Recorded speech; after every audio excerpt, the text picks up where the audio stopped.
of understanding of how specific events have had their characteristics.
Ciao a tutti, siamo qua con Giacomo Grassi del JRC di Ispra, lead author del Special Report IPCC su Climate Change and Lands.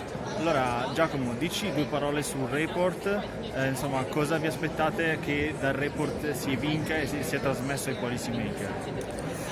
Il report è una valutazione, forse la più completa mai stata fatta, sulle interazioni fra land, la gestione degli ecosistemi terrestri e i cambiamenti climatici.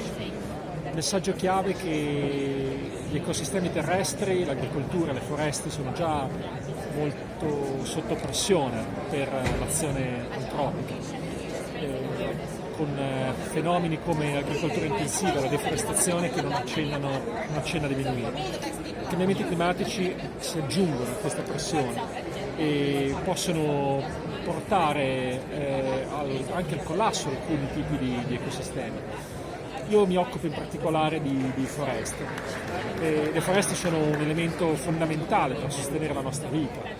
che sono fondamentali nel ciclo del carbonio, quindi per il clima, per il ciclo dell'acqua, quindi per la regolazione delle piogge, ci offrono legno, cibo, ospitano l'80% della biodiversità terrestre e sono un elemento critico appunto come possibile soluzione ai cambiamenti climatici, ma sono anche parte della causa. In particolare la deforestazione è responsabile per circa il 12% delle emissioni antropogeniche di gas serra e oltre a questo la deforestazione causa perdite di biodiversità, di fertilità dei suoli e poi ci possono essere delle sinergie pericolose fra cambiamenti climatici e foreste, si possono innescare delle spirali dannose.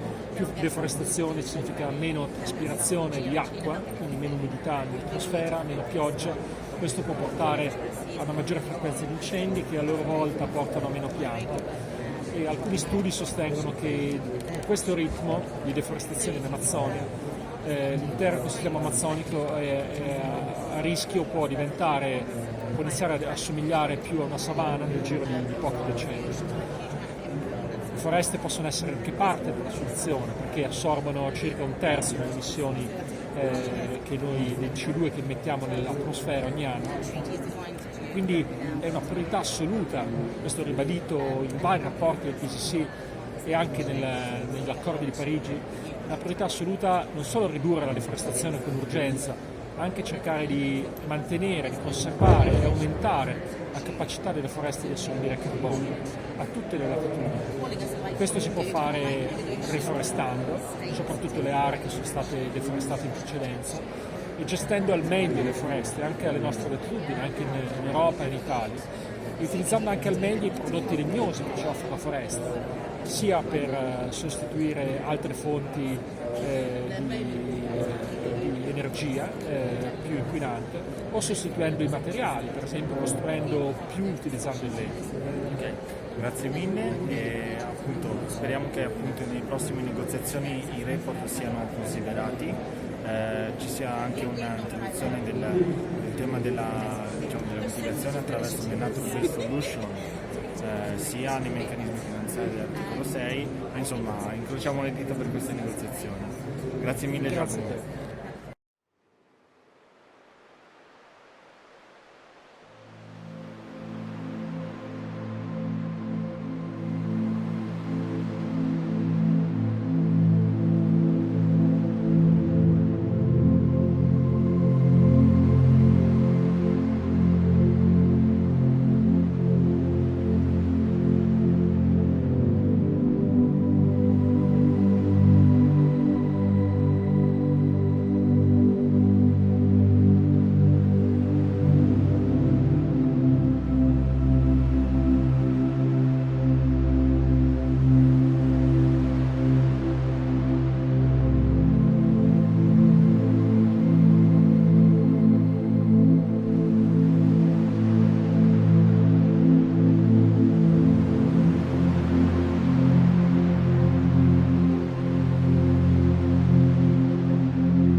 Holland, the Norway Pacific Chair in Oceans and Climate Change at the University of the South Pacific. My message for the Special Report on Oceans and Crysphere is we as a scientific community offer our knowledge expressed in this report as a gift to the next generation so that we can work together to guide us to a better place. Here we are at the IPCC Pavilion with Ralph Shami from the International Monetary Fund. Okay, so Mr. Shami, please give us an insight about the importance of Crysphere in climate change and Crysphere for the land, the oceans for the communities. In terms of the climate change issues, I mean, the IPCC report is incredibly important because it's basically saying it's an existential threat. What's happening to our planet is something that needs immediate attention. There's no time to waste. Thank you very much. Yeah. Today you held here an event on the ocean and also on the importance of whales for carbon capture. So can you give us some insight about the importance of whales? Sure. So what my research shows is that the whales, by the way, that's the science. All I did was, as an economist, I translated the science into dollars and cents. The whales play a key role in carbon capture, carbon sequestration. And one whale, for example, just to give you an idea, on its body alone, captures enough carbon dioxide equivalent to 1,500 trees. And if you think of the whales in terms of their overall carbon contribution, carbon dioxide contribution, which is through their body and through the fertilization of primary production, one whale is equivalent to about 30,000 trees annually in the amount of carbon that they. But whales do other things. They also contribute to better fishes, that are more fishes in the ocean, and that's $150 billion per year industry. And whales also contribute to ecotourism or whale tourism, and that's a multi-billion-dollar industry. So when you look at the value of the whale, to us, it's roughly about $2 million per whale. But let's not get lost with the dollar amount. What matters is that the whales play a key role in the carbon sequestration. And the beauty of it, they've been doing this for millions of years. So it's an earth-friendly approach. All it takes is that we leave them alone. There's no other investment aside from leaving them alone to basically allow them to do what they've been doing for a long time. So if we save them, they actually in turn are saving us. Thank you very much. You're welcome. Then they reject the science, but that's another part, I would say. And recently I had the opportunity to discuss with decision makers, sometimes one-to-one. And I had the opportunity to ask many of them. In the last decade, about 0.9 degree compared to 1850, 1900. Most of them just didn't know. And some of them said of human activities in driving that degree of global warming and all the consequences. And many of them said, well, maybe 20%, maybe 50%. And the facts, the analysis of the scientific community is that there's nothing else than our emissions of heat-trapping gases that can explain the warming that we see, warming of the air, warming into the ocean, melting ice and everything. So these basic things, where are we? And what's causing the change? It's not known by many of our decision makers. I remember that I saw you on a panel one day and you asked this question to the people of the panel.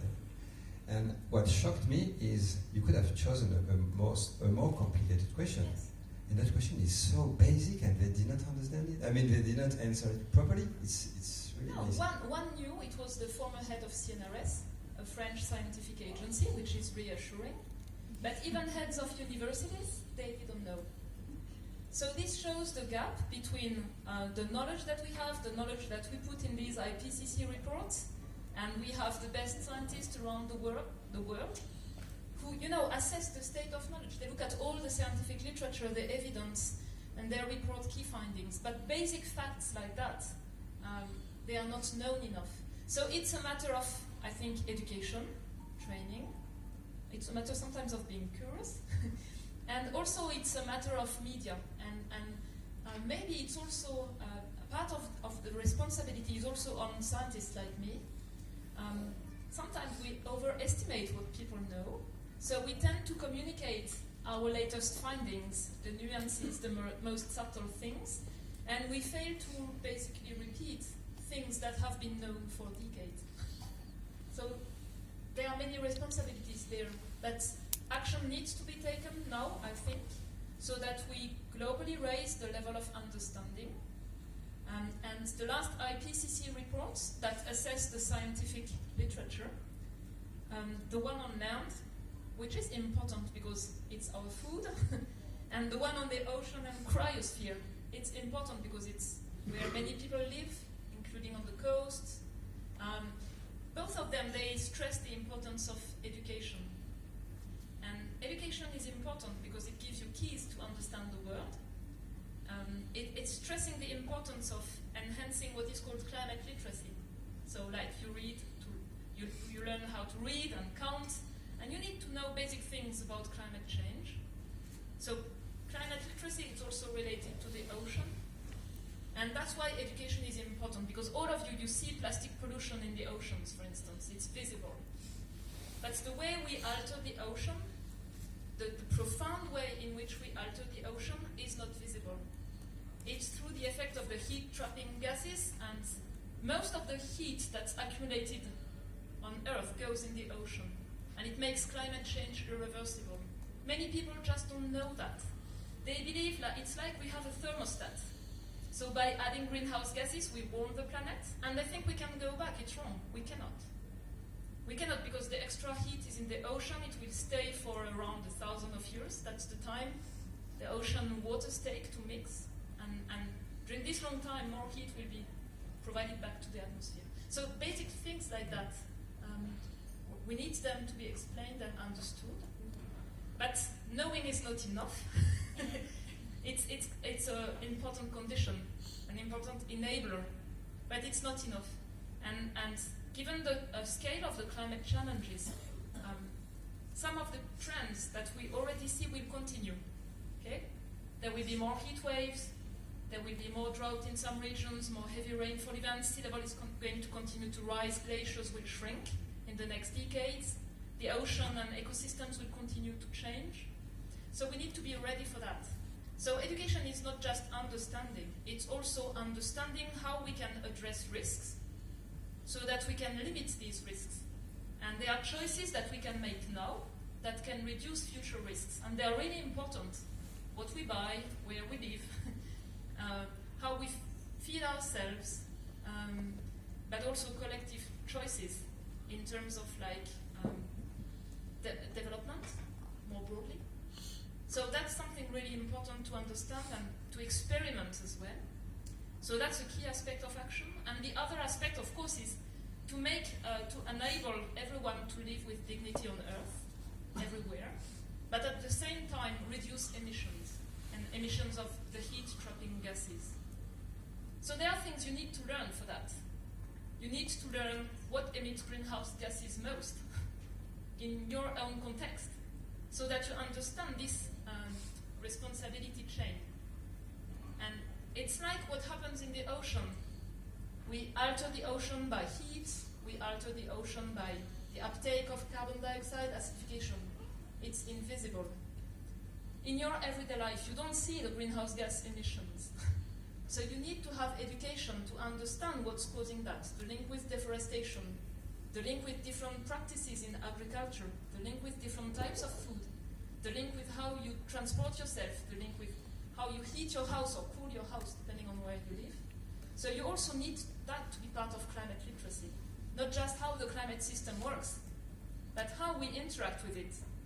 Why in each region we are exposed to the changes, we are vulnerable to the changes, and how to reduce that.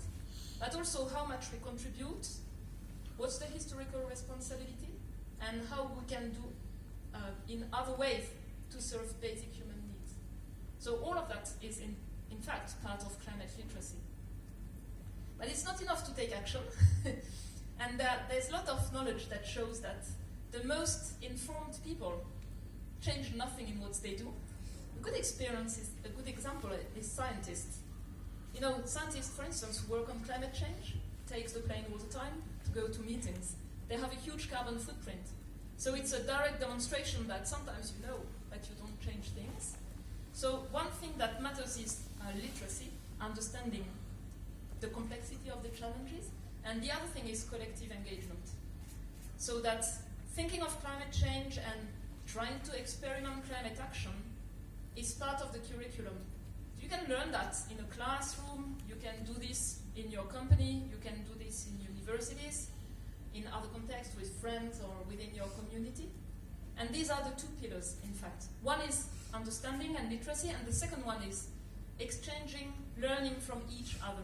Because it's not just about academic knowledge, it's about knowledge from your community, locally, sometimes indigenous knowledge. And it's also learning from what works and what does not work.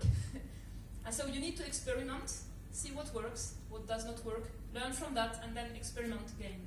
So it's a sort of global learning process that's really at the heart of what needs to be implemented. Okay. Can I ask a question? Sure. Yeah. Thank you. Hi, thank you very much for your presentation until now. A question that rises in my head is like, who has to take the responsibility for education? Because, you know, like sometimes we say educational systems are bad, but they should teach the kids and students about climate change. Or we say that scientists should deliver information, and then when, you know, go to speak to scientists, they're like, I don't want to do communication, I just want to do science, you know. And then everyone just passed this, responsibility to others, and then we don't understand anymore who really has to do that. And then also like how to deliver science, because like your reports from IPCC, they're great, but who are going to read them are scientists themselves and not surely people. And yesterday I was in the green zone, I was like talking to students around to understand how they were enjoying, you know, the communicational part. And they were like enjoying a lot the games and, you know, climate collage, for example. It's like, it's very important also to think of how delivering informations to, you know, cities, and because it's, yeah. So I think part of what you ask for is, the answer is complex. Yeah. There are things that belong to local organizations involved in education programs. Sometimes it's a national level, sometimes it's a community level. It really depends on the country. And I think what could be done better is an international benchmarking. So when you are 12, what do you know about these challenges? When you are 15, after secondary school, when you are 18, basically after the high school education, what are the skills and measure? It's done for maths, it's done for languages. It should be done for environmental challenges, climate or biodiversity. It's not done. So that belongs to international organization, OECD for instance, and others. It could be done better because I think, you know, the international benchmark showing who's doing better, it's stimulating, it's creating emulation, and it can bring more on board. A second thing is, it's not just about programs, it's about training teachers. So it needs to be designed so that teachers are given skills. So it needs really a strategy and a planning. There's an ongoing initiative from Academies of Sciences within an office called Office for Climate Education that is using, for instance, our IPCC reports to provide classroom material for teachers. And they are also organizing webinars and meetings so that they can bring skills to teachers. And it exists in French, Spanish, German, and English. It's OCE.global. So that's a new initiative that's interesting because it's like taking the latest knowledge and helping teachers use it in the classroom. Which kind of teachers do they teach to? Mostly secondary, high school teachers. Like any subject, like all teachers? Okay. Yeah, not just for the if you're a scientists. math teacher, you making your students do calculations. You can do calculations with climate change, right? Yeah. And if you learn a language, you can read a text on climate change in any language. Or if you study geography, you can look at, you know, emissions in different regions of the world or things like that. And of course, there's a need for science education that is quite strong, and it's physics and chemistry and earth sciences or biology that can be used. So these are a couple of examples. Okay. And that's a responsibility for the scientific community, so there are more and more initiatives worldwide where scientists, I would say, given the sense of what's happening in the climate system, the scale of impacts and risks, they feel they cannot just stay in an ivory tower, that they also need to engage with society. So in many universities, in many research centers around the world, you find scientists who are trying to develop innovative approaches, sometimes on their own, and then it's limited, but other times with specialists of mediation between science and society. It usually goes better because these mediation professionals know how to do it. So there's a development of resources like serious games that can be used. You mentioned Climate College, there are other initiatives that are really nice because it puts students in an active form, not passive way. So you assess, you do like a mind mapping. What do you already know? What are maybe your misconceptions? And from that onwards, how can we learn from each other and move forward? And it's also fun to learn when you do it this way. I think there are a couple of gaps. I have a question for the young people here. Just tell me, when you want to find news, do you go to traditional newspapers? Can you raise your hand if you do that? Do you listen to the radio? You watch news on TV? Do you use Instagram? Facebook? YouTube? Okay. There's very little serious climate information on YouTube, to be honest. Scientists are not good at that, especially Instagram and YouTube, because it's using visuals. And scientists like numbers and scientific graphs and lots of words. So it's a challenge. So we also, I think, need help to use your communication channels and bring scientific facts and information through the channels that the younger generations are using. So I think, for instance, working with science YouTubers or bringing the skills of young scientists to use YouTube or using young people who are excellent with YouTube and raise their interest for climate science or climate information, these are things that really deserve to be developed. Because that's the main communication challenge today. So these are a couple of examples. It's not just teachers, it's not just ministers of education, it's not just scientists. It's more than that if we want to have a better conversation or exchange of information at the global scale. Okay, thank you. Today's topic is about how to scale up. So you are talking about these kind of initiative like Office for Climate Education, the YouTubers, and but what is the business model for that? I mean, the YouTubers, they use TP to get money from the people who watch. Office for Climate Education, I know they have too little budget. They should have 10 times that budget and 10 times this team. So how to do it? Do you have any? What's your opinion? How should we found this role of spreading the knowledge from the science? I don't have a simple answer to that. It's not my work actually to look at the funding models. I can just say there's an untapped potential of volunteer work as well.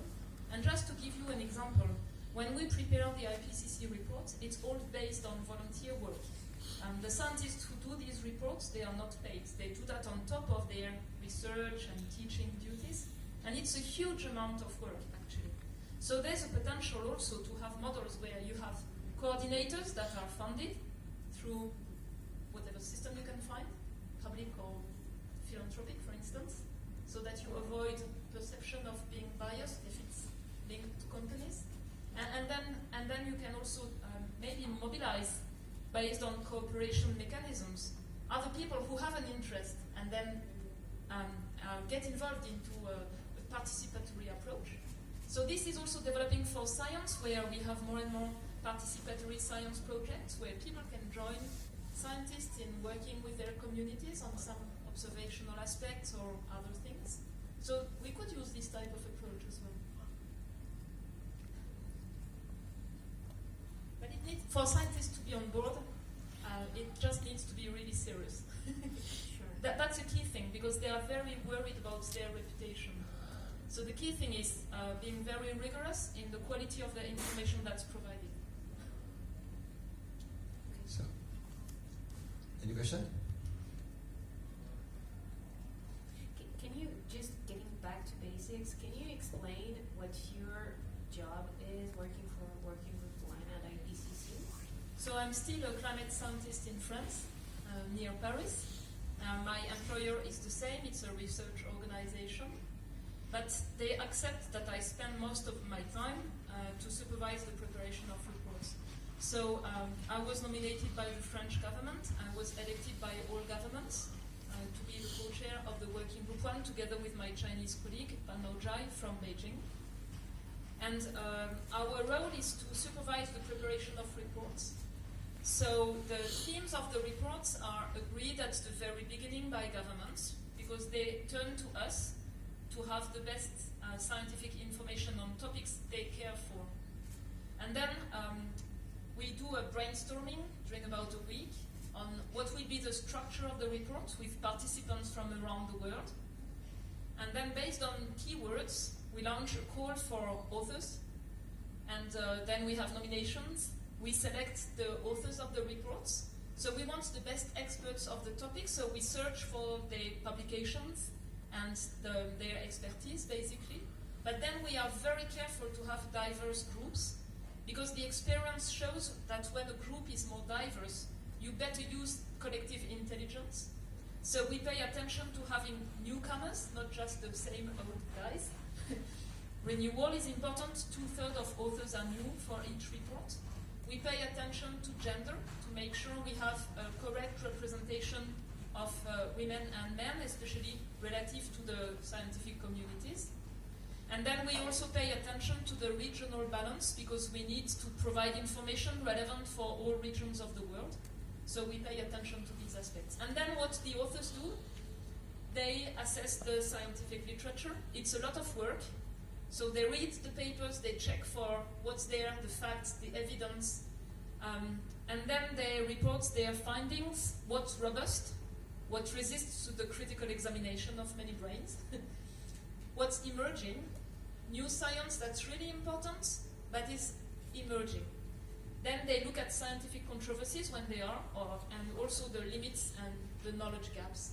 And at the end, each conclusion is fully traceable to the scientific publications that are used, and it's expressed with a level of confidence, high, medium, or low confidence.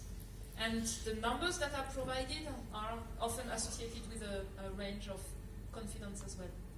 And so we don't write a review, we don't write a textbook, we don't write an encyclopedia. We write an assessment of the state of knowledge that is relevant for policymakers, for decision making. And that's very specific.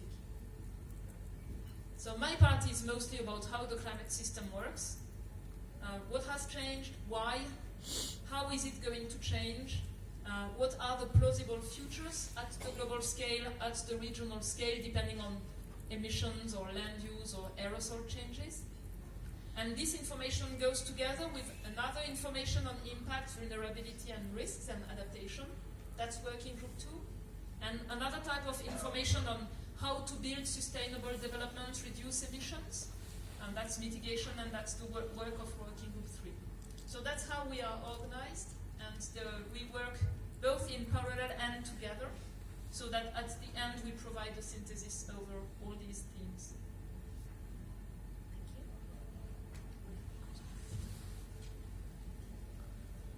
I forgot to say something. And we apply the principle of science. Do you know what's specific to science? How science works? Anyone here?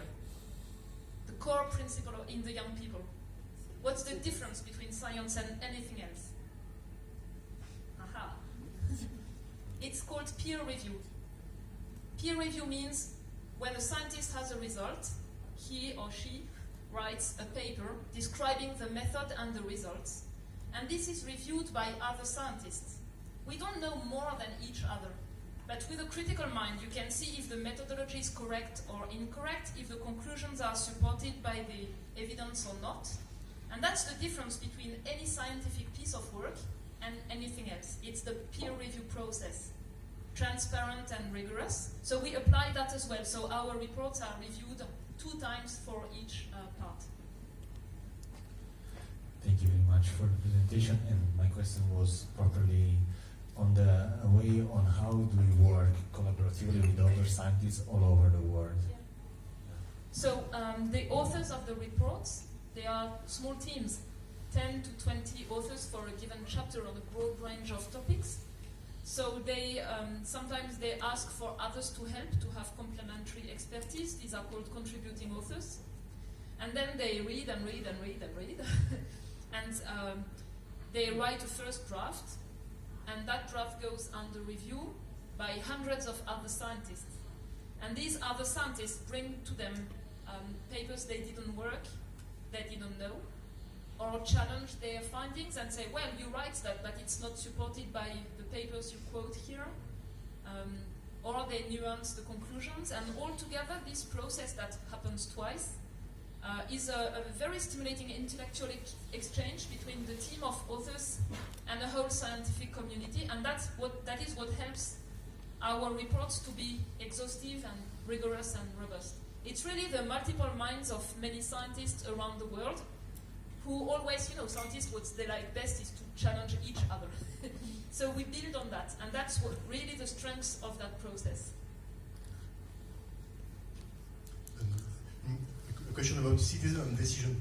My name is Armel Prieur. I will speak after. We know that you support in France the Convention citoyenne pour le climat, French convention for climate with citizen. And do you think it's useful for the decision? And do you think we can export in other countries this kind of thing? Okay, so it's something different. It's not linked to IPCC at all.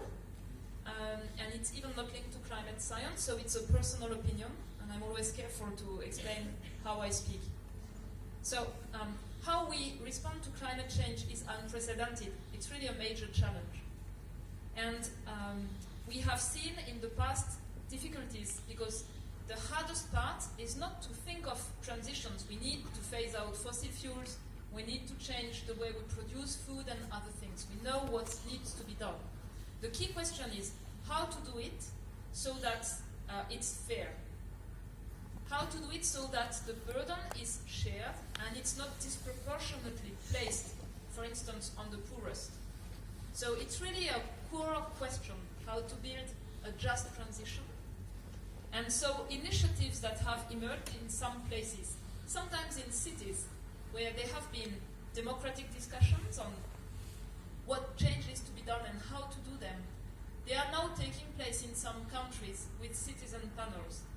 So this was the case in Ireland. Ireland had a citizen assembly, and the assembly was selected so that people were randomly selected to reflect the diversity of the population, categories of incomes, places in the country, age, with a few young people, but not so many.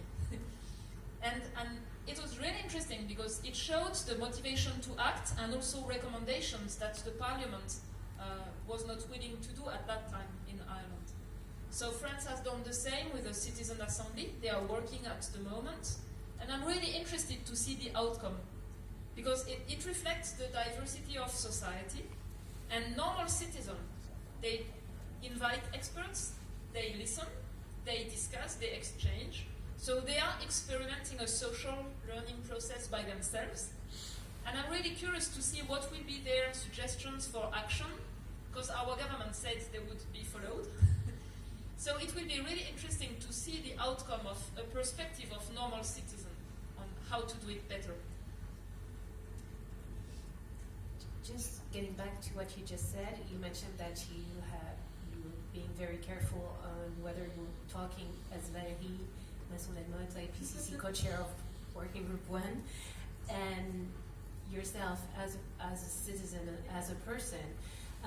We mentioned this morning that psychology and emotions are key in empowerment in climate action. So how do you deal with that on a daily basis as a scientist and as a person? It's broad. What do you mean by emotions? Well, like climate change is emotional. Like people, when you become aware of climate change and the challenges and what's coming up, you're overwhelmed with emotions. Yes. And I'm sure you must be as well, but you have to take some distance with that, I guess. So what social scientists say is that when you get into understanding the facts about climate change, you go through things linked to fear, anger, feeling powerless, and you need to overcome these emotions so that you go back to your rational mind and you can take action, basically. That's my understanding. I live within climate change. It's my daily work life in a way. So I've been through that long ago, really long ago, when I was maybe 22 and doing my PhD thesis. And I was also going through the doubt. Is it really real? I downloaded the methodological data sets. I made calculations my own again. I verified measurements. That was my scientific way of going through that as well. As a person now, what I do is the following. I try to understand what is in my hands and what is not in my hands. I have my own hands. I can do choices within my family and agreeing with it within my family. I'm a citizen, I vote. I'm also a scientist and I'm part of an institute. I'm part of a university. So there are things I can do. I make my own choices and reduce my own carbon budget regularly through my own choices, and I won't tell you what they are because I think each of us is doing different choices. And then in my own institute, I'm pushing for climate action within my institute so that we also have clear strategies and targets and are part of reducing emissions. So that's my professional hat. And then sometimes I feel powerless because despite scientific knowledge we produce, we still see emissions rising. We still see lots of people unaware of the scale of the challenge. So I'm engaged in sharing knowledge in multiple ways, the best I can. I'm learning how to use Twitter since a couple of years, and I see how broad it can be, because some of my tweets on the last IPCC reports were seen 1 million times in many French or English-speaking countries. So it shows that it can be spread at least. And the last thing I do is using active mobility, like walking or cycling. I do meditation.